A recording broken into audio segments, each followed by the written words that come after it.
Fala pessoal, sejam todos muito bem-vindos a mais um Na Ponta do Lápis. Hoje vamos falar sobre como os jovens casais fazem para se organizarem. Iniciar a vida a dois, compartilhar sonhos, planos é algo especial. No entanto, à medida que a vida dos dois se unem, também surgem as preocupações em relação às contas em comum. E para o casal não começar essa jornada afogado em dívidas, eu estou aqui com o professor de finanças Eli Borochovicius, que vai nos explicar como esses casais fazem para se organizarem.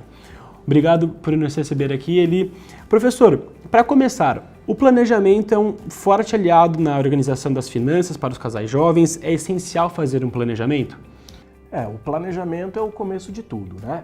E quando a gente fala em casais, a gente aqui está falando num contrato que existe entre duas pessoas que num primeiro momento tinham as suas vidas separadas e agora vão começar a ter uma vida conjunta, vão começar a tomar decisões conjuntas. Então, quando a gente vai falar desse planejamento, o planejamento ele começa antes da decisão de morar junto ou de casar. A gente tem, obviamente, uma questão legal e aí você tem três opções: ou você faz uma separação de bens, ou você faz uma comunhão parcial ou uma comunhão total de bens. E isso precisa ser conversado antes entre essas duas partes, porque uma das partes importantes da área financeira é o patrimônio. A gente está falando aqui nos investimentos que são feitos. E normalmente essas pessoas se juntam já tendo conquistado algum patrimônio, ainda que seja pequena, mas algum patrimônio individual de um e individual do outro. E aí, como é que fica então esse patrimônio no momento em que essas pessoas se juntam? Então, hoje é muito comum trabalhar com a comunhão parcial de bens, então tudo aquilo que foi conquistado por cada uma das partes separadamente antes da comunhão é individual. A partir dessa data, né, em que existe essa união, aí sim o patrimônio passa a ser dos dois e aí divide metade para cada um no momento em que você for eventualmente se separar, ou até para você entender o que é de cada um. Então, assim, a gente começa a falar do planejamento em relação a patrimônio. A partir daí, a gente precisa começar a pensar como vai ser essa vida a dois. Porque não necessariamente as duas partes obtêm as mesmas receitas ou receitas muito semelhantes. Aliás, é muito comum que haja uma disparidade entre essas duas pessoas que estão se unindo. Isso é super comum. E aí fica a pergunta: imagina uma pessoa ganhando, sei lá, 10 mil reais e o outro ganhando 2 mil reais.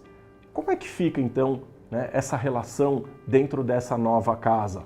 Será que faz sentido você pegar o total das despesas, dividir por dois e cada um honra com a sua parte? O que é, na verdade, o casamento? O casamento é uma relação financeira? Não, é uma relação afetiva. A partir daí a gente precisa determinar como, né, esse casal vai desenvolver isso ao longo dessa jornada. Mas o planejamento é tudo, né? Igual você falou, professor, então o casal precisa entender a quantidade de dinheiro que entra na casa para definir o teto de gastos de todo mês, né? Aqui a gente começa então a falar não mais de patrimônio, mas de orçamento familiar. Então a gente tem as receitas e tem que tomar cuidado porque assim, existem aquelas pessoas que são seletistas, então estão trabalhando, recebem aquele salário normalmente de forma cíclica, mas também existem aquelas pessoas que são empresárias e não necessariamente o dinheiro entra de uma vez só. Tem gente que tem um salário não muito alto ao longo do ano, mas chega no final do ano, vem aquele bônus enorme. Então a gente precisa entender como entra o dinheiro nessa nova família. Quanto, né, cada um desses dois componentes vai conseguir ajudar, né, dentro desse orçamento. Então a gente começa a falar de receita. E receita é receita líquida, portanto, livre de impostos. A partir da receita líquida é que a gente começa então a falar no uso do dinheiro nos gastos para casa. E aí não existe uma fórmula mágica, mesmo porque em períodos de alta inflação é mais difícil, período de inflação mais baixa é um pouco mais tranquilo, mas assim, eu gosto muito de trabalhar com a questão percentual. E existe uma máxima dentro das finanças que a gente diz, pague-se primeiro. Portanto, o ideal é que a soma dos dois salários, 10% seja reservado para guardar para a aposentadoria. E se esse casal resolveu começar uma vida junto, a ideia é que eles envelheçam juntos. Então é preciso fazer uma reserva financeira para que os dois consigam viver bem na velhice. Não dá mais para a gente depender de filhos, né? A gente precisa guardar o nosso dinheiro. Então a ideia é que 10% daquela receita líquida seja guardada para o futuro, para a aposentadoria.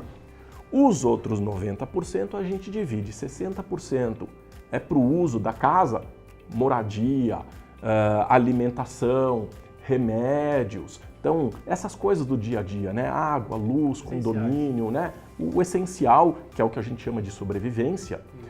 E aí a gente tem mais 30%, 10% já foi guardado, 60% para sobrevivência, a gente tem mais 30% que eu vou dividir em 10, 10 e 10. 10% reserva de emergência. Precisou fazer uma reforma, precisou trocar alguma coisa dentro da casa, quer fazer uma viagem, então realização de sonhos está dentro desses 10%, que é reserva de emergência e realização de sonhos. 10% educação, porque não pode parar de estudar, vai fazer uma pós, né, vai, por exemplo, assinar um jornal, internet, essas coisas. Concurso, seja lá o que for. Então, assim, para a educação. E os últimos 10% para lazer e diversão. Todo mundo também precisa se divertir. Então, assim, não existe uma regra justa que tem que ser assim para todo mundo. Eu acho que cada família trabalha de um jeito, mas é uma regra geral que funciona bem. Né? 60% para o dia a dia, 10% educação, 10% reserva, 10% a gente vai se divertir. E o professor, então, definir metas financeiras, igual o senhor falou, é extremamente importante. É super importante e nesse caso, esse percentual que eu estou te dizendo, são metas que a gente precisa alcançar para que a gente possa viver de uma forma harmônica do ponto de vista financeiro. Agora, tem gente que não gosta, né, de gastar muito dinheiro com diversão, com essas coisas. Ah, não, eu gosto de passear no parque, isso não tem custo. Ah, eu gosto de, enfim, ficar em casa, assistir a um filme que já tá pago ali. São pessoas que não gostam de sair. Não faz sentido você deixar 10% guardado para isso. Então, a gente coloca essas metas e a ideia é você alcançar essas metas. A questão é que fazer isso de forma individual já é difícil. Quando você junta duas pessoas que têm valores diferentes, que têm hábitos diferentes, isso acaba se tornando um desafio. E isso é bacana, é legal porque as pessoas começam a discutir os sonhos do casal de forma conjunta. Então, no momento em que estiver tomando café da manhã, almoçando, jantando, quando estiver junto, em momentos de lazer, isso precisa ser discutido. Aqui no Brasil a gente tem um pouco de tabu de falar de dinheiro. Mas não pode, principalmente um casal, né? Um casal que tem as suas intimidades reveladas, não vai falar de dinheiro, não vai falar dos sonhos que tem juntos, né? Isso precisa ser discutido. Então as metas são necessárias e é a partir das metas, dos objetivos que as famílias têm, é que elas vão construindo então o seu orçamento para realizar os seus sonhos. Então, anotar, registrar, manter um controle financeiro é legal, é viável para o casal. E também, igual o senhor falou, conversar sobre os ganhos e gastos também é importante, né? Eu não vou nem dizer importante, eu acho que é fundamental. Agora, um dos principais erros financeiros que são causados, eu acho que pela grande maioria das pessoas, é confiar na cabeça. É achar que tem tudo guardado na cabeça. Não pode, precisa anotar. Então, se eu hoje te perguntar quanto é que você e a pessoa que mora com você gastam de gasolina no mês? Normalmente o que vai passar pela tua cabeça eu encho o tanque uma vez por semana, para encher o tanque eu gasto mais ou menos, vou chutar números, tá? R$100 para ficar mais fácil, seriam R$400 na semana, se estamos em dois, R$800. A pergunta é, será que é isso mesmo? A gente precisa ter isso anotado para saber. Então não dá para confiar na cabeça, não dá para ficar com achismos no momento de você preparar o teu orçamento, porque isso é o que vai definir se você tem reservas ou não para realizar os seus sonhos, né? Então, é fundamental anotar, precisa ter anotado, não dá para confiar na cabeça e, sem dúvida nenhuma, fazendo planejamento com metas pré-estabelecidas. E o professor, definir a divisão das despesas é legal também? Isso é super importante. A gente tinha falado lá no começo que não dá para ser 50% para cada um, porque são receitas diferentes, né? Um recebe 10 mil, o outro recebe 2 mil, né? Como um exemplo que a gente colocou. Nesse caso, seria uma receita de 20% em relação ao outro. Não dá para dividir as despesas da mesma forma. Então, a recomendação que a gente faz é que as despesas comuns do casal, então, existe lá, quer dizer, a despesa do primeiro, existe lá a despesa do segundo, são despesas individuais, e a gente tem as despesas comuns. Essas despesas comuns, nesse caso específico de um ganha 10, o outro 2, um paga 20% e o outro paga 80% do total dessas despesas comuns. Aí tende a funcionar melhor. E o pessoal de casa está se perguntando, o casal juntar todo o dinheiro numa mesma conta conjunta é recomendado ou é mais recomendado manter em contas separadas? Como que é essa dinâmica, professor? Olha, existe pontos positivos e existem pontos negativos em se trabalhar com uma conta conjunta. E como uma relação matrimonial é um contrato de confiança, então vamos num primeiro momento tratar a ideia de que um confia muito no outro. Existe uma vantagem de você ter uma conta conjunta que eventualmente um adoecendo, faltando, não podendo, eventualmente está viajando num outro país, a outra parte tem condições de mexer na conta. Então vamos imaginar que, sei lá, eu faço uma viagem para o exterior, minha esposa está aqui, tem os filhos precisando do dinheiro, precisando mexer na conta, a conta é conjunta, tem direito de mexer, está tudo resolvido, está ótimo, então facilita. Né? Fica dependendo da outra pessoa. Não fica dependendo do outro. Então, esse é o ponto positivo. Né? Então, por um lado, é bom ter a conta conjunta. Por outro lado, manter uma conta conjunta pode virar discussão. Por que você tirou o dinheiro? Ah, porque eu precisei. Por que não me avisou antes? Tem que avisar, não tem que avisar? Então, assim, ela pode gerar discussão. Existe uma pesquisa super interessante que é realizada pelo Departamento de Psicologia norte-americana que diz que o maior motivo de brigas entre casais é financeiro. Então, a gente tem um problema financeiro que causa estresse, e o estresse traz como consequência uma série de outras doenças, mas o principal motivo de briga é dinheiro. Ah, por que comprou, por que não comprou, precisava, não precisava, porque os desejos individuais são diferentes, embora exista um desejo conjunto. Então, minha recomendação é cada um tem que ter a sua conta individual e é bom ter uma conta conjunta para as coisas do dia a dia. Então, eu recomendaria que assim, as pessoas que estiverem pensando nesse momento, planejando em se juntar, mantenham as suas contas individuais, não há problema nenhum nisso, mas é bom ter uma conta conjunta para pagar as coisas da casa. E, professor, no começo você falou que é importante o casal fazer uma reserva de emergência para caso aconteça algum imprevisto, né? Como que o casal faz essa reserva de emergência?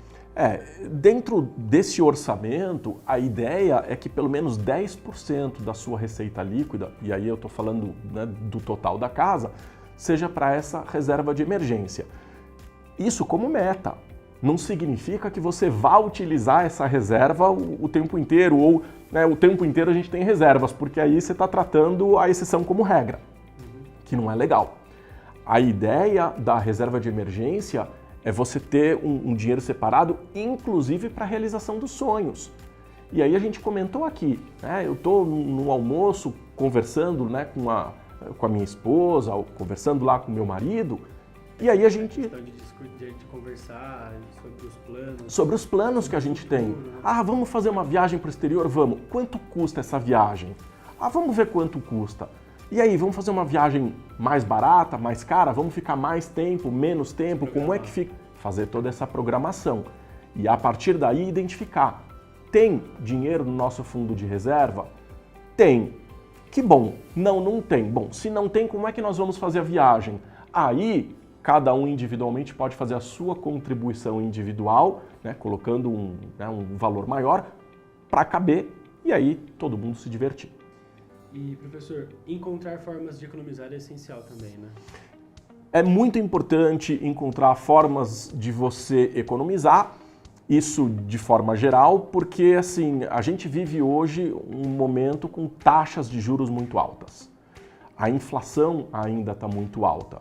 Então, a gente precisa aprender a organizar o nosso orçamento para fazer caber. Você sabe que nas finanças a gente brinca muito que o brasileiro, de forma geral, como é que ele lida com isso, né? Primeiro, ele tem as receitas, aí ele tira todas as despesas e depois o que sobrar ele usa como poupança. E aqui a gente falou que essa regra não funciona. Eu recebi o meu dinheiro, tiro 10%, primeiro eu faço a poupança e depois tenho os meus gastos. Depois, né, são os 90%. Primeiro eu faço essa reserva. Essa reserva não é a reserva de emergência, é uma reserva de aposentadoria, né, para outra coisa. Agora, o que acontece? Aquelas famílias que não conseguem se organizar financeiramente, não sobra dinheiro, porque os 90% não são suficientes para honrar todos os compromissos. Então, é momento do casal sentar e discutir o que é que está acontecendo, onde é que a gente está gastando muito dinheiro. Eu posso te dar como exemplo aqui, na minha casa, a gente estava gastando muito dinheiro com energia elétrica, estava ficando muito caro e agora a gente vai ter um novo aumento, né? Então, estava ficando muito caro. Nós sentamos em família, a gente discutiu, olhamos para o orçamento, a gente viu que realmente estava muito caro. A pergunta foi, como nós podemos fazer para reduzir? E aí surgiu a ideia da gente fazer a instalação de células fotovoltaicas para reduzir. Foi um investimento que nós fizemos para reduzir essa conta. A gente sabe que o tempo de retorno era para dar 6 a 8 anos. Pagou-se em 4. Tá?